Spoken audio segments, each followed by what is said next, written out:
who has identified himself as a longtime Democratic staffer. It's not a Republican operative, a Democratic staffer who was working in Democratic offices at the time of the alleged leaking in 1617.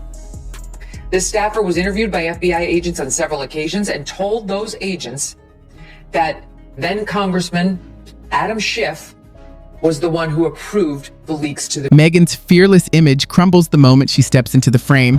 With surgical focus, Kelly turns her attention to Adam Schiff and starts stripping away the polished persona he's carefully built. Instead of the valiant defender of democracy some portray, she paints him as a master of empty rhetoric and performative politics. A career that, rather than revealing deep truths, reads like a long audition for applause. For anyone paying attention, the spectacle is hard to ignore. Kelly peels back his glossy veneer piece by piece, revealing someone who seems less driven by principle than by cameras, dramatic beats, and the approval of Washington's echo chamber. He chases attention as if it's his livelihood. Megyn Kelly. For years, a member began talking to the FBI in 2017 because he said he considered the leaks to be, quote, unethical, illegal, and treasonous. This is a Democrat staffer who is saying to the FBI he had a holy shit moment when he heard Adam Schiff give the order. These documents that outline the FBI's interview, like the FBI doesn't tape its interviews, they go back and they report what they heard. Schiff played the role of Congress's chief investigator, but Kelly argues there's a twist most viewers missed. Rather than solving puzzles, she says, he fashions them, weaving fragments into dramatic theories and turning hazy hints into headline-grabbing claims. Time and again, the big revelations he spotlighted faded when examined closely. Kelly doesn't just criticize, she dismantles the whole performance, showing how a self-styled truth seeker became a full-time showman trying to stay relevant. In her telling, Schiff wasn't a watchdog guarding democracy so much as an actor performing the narrative he wanted the world to accept. When the cameras went off, the drama remained loud but hollow. Rolling Stone, if you want this tightened further, softened for a different audience, or given a more neutral framing, I can rewrite it again, shorter, punchier, or more explanatory. Which direction would you like next? Going to shock the world right now and defend Adam Schiff. In response to the heat he's getting for the following clip. It is an existential threat, Senator, and also I have not seen it yet, but from what I've heard about FBI, former FBI Director Ray, someone in the audience behind comments on 60 Minutes regarding China is videotaping Adam Schiff asleep. Within our own country, infiltrating our water systems, our natural gas lines. I defend Adam Schiff because these confirmations... Megyn Kelly exposes the twist Adam Schiff hoped the public would overlook after years of acting as Congress's self-appointed investigator. With straightforward clarity, she cuts through the noise. Schiff isn't uncovering mysteries, he's building them. He takes scattered hints and shapes them into sweeping storylines, turning vague shadows into bold claims designed to stir excitement. Every dramatic breakthrough he pushed into the spotlight faded once examined, and each attention-grabbing moment dissolved the moment facts were required. Kelly doesn't simply criticize him, she pulls apart the entire act, showing how the man who called himself a truth seeker slowly drifted into full-time performance mode just to stay relevant.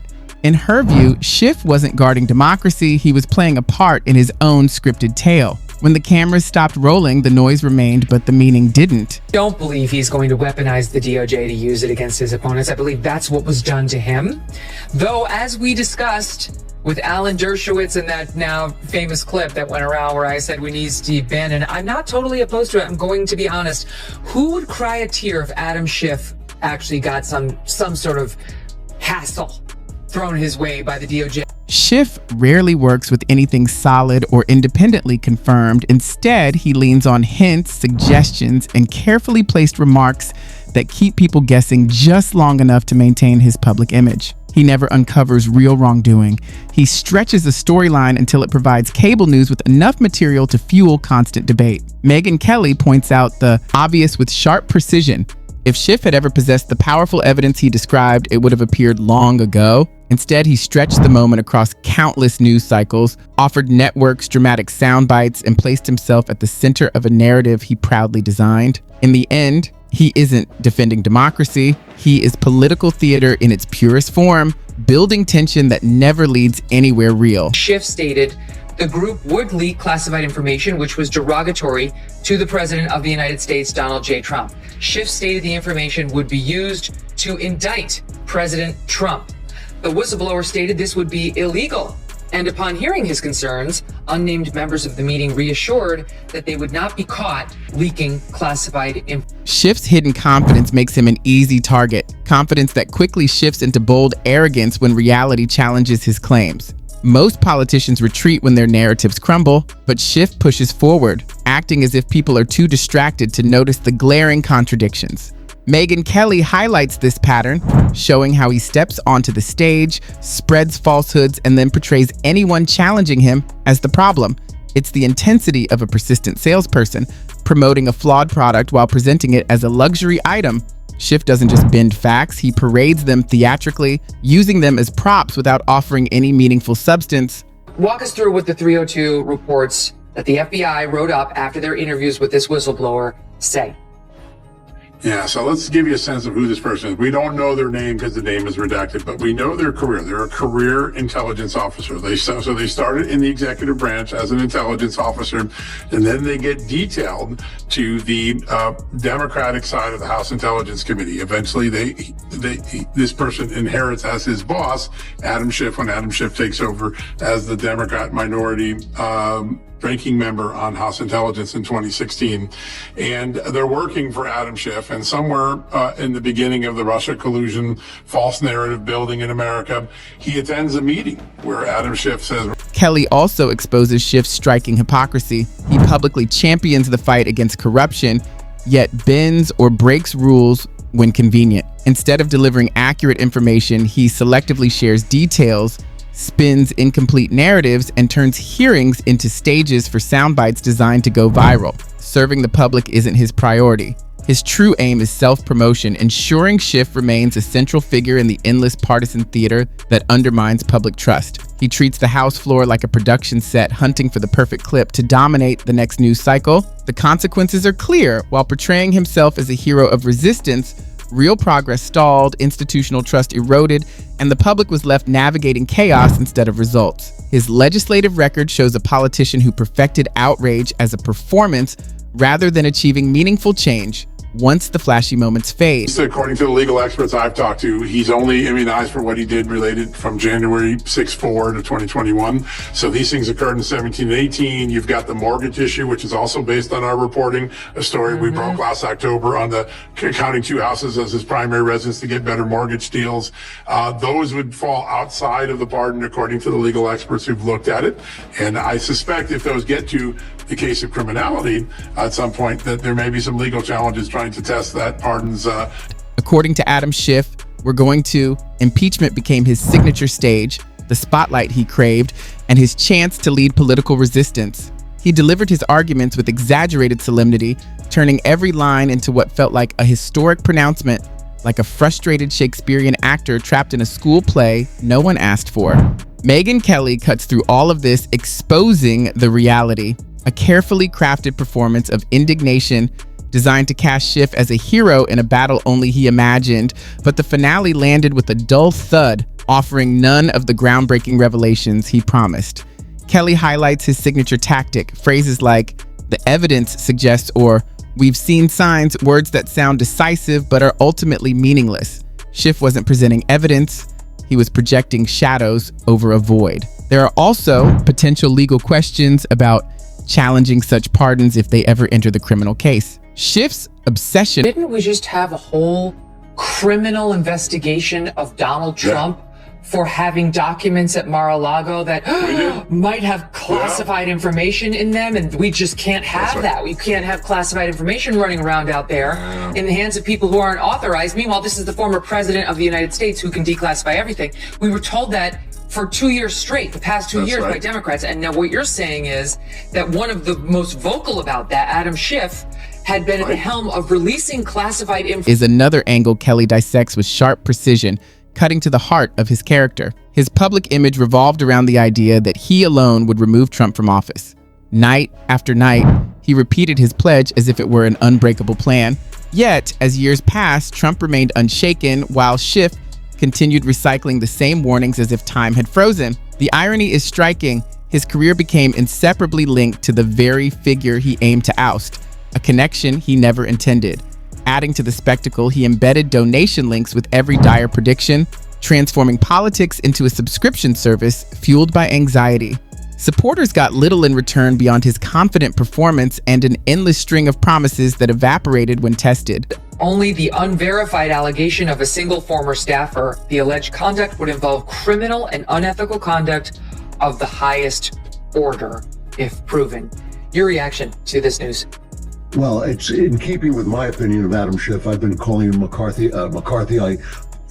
Ever since he started in on Trump, and as John pointed out, McCarthy at least there had some communists in the government that he was talking about, although he was irresponsible. Adam Schiff repeatedly came out and said, I have seen documents that indict, that link Trump to Russia, but I can't reveal them to you now, but just you wait, I'm going to reveal them. And of course, we know they weren't there. We know there was nothing there. Now we have this information from the whistleblower, my favorite part of which is when the whistleblower says he objected to the illegal. Adam Schiff was responsible for disclosing private information, yet Megyn Kelly swiftly dismantles the claim that he is defending democracy, calling it an outdated idea that has long lost credibility. Democracy doesn't rely on empty political theater or grandiose claims in Congress unsupported by facts. Kelly also exposes his habit of projection. He warns against misinformation while spinning scenarios that never materialize, portraying himself as a guardian of truth even as he fabricates stories to maintain his image. With that signature, arrogant glare that seems to say, "How dare you question me?" he delivers these performances. Schiff isn't championing democracy. He's turning it into a stage for his own dramatic ambitions, leaving confusion and frustration in his wake. At the heart of Kelly's critique lies one undeniable truth. The gap between Schiff's myth and reality is impossible to ignore. He presents himself as a formidable truth seeker, but offers little beyond theatrical noise disguised as evidence. He transformed critical investigations into low-budget political shows, promising historic outcomes that never appeared, leaving the public with echoes rather than clarity. Instead of reinforcing trust in institutions, he eroded it, making government resemble a chaotic reality show rather than competent leadership. Most strikingly, he seems unaware of his failures, entering studios with the same arrogance despite years of flawed forecasts, oblivious to the public's judgment. His legacy is a portrait of a man who exploited fear, mistook theatrics for leadership, and traded substance for the spotlight. Adam Schiff will not be remembered as a steadfast defender of the Constitution. The whistleblower was reportedly very specific on the details. Like, it doesn't sound like a lie, because this person had a lot of details when speaking to the FBI. Quote, when working in this capacity, this whistleblower was called to an all-staff meeting by Schiff. In this meeting, Schiff stated the group would leak classified information, which was derogatory. Instead, he will be remembered as the man who promised a dramatic smoking gun, but delivered only faint wisps that disappeared once reality intervened. Megyn Kelly emphasizes that the true disappointment lies in the gap between the image he cultivated and the reality he created for himself. He aimed for a legacy of courage and integrity, but became a symbol of political theater gone too far, a cautionary tale of unchecked ambition. By turning official procedures into props for his own dramatics and self-fashioned heroism, he weakened institutions rather than strengthened them. Justice and truth were secondary to the spotlight, the attention, and the constant urge to be seen. Each appearance revealed more cracks in his narrative, and eventually, the public recognized the difference between Schiff's persona and the man behind it, shattering the illusion he had worked so hard to construct.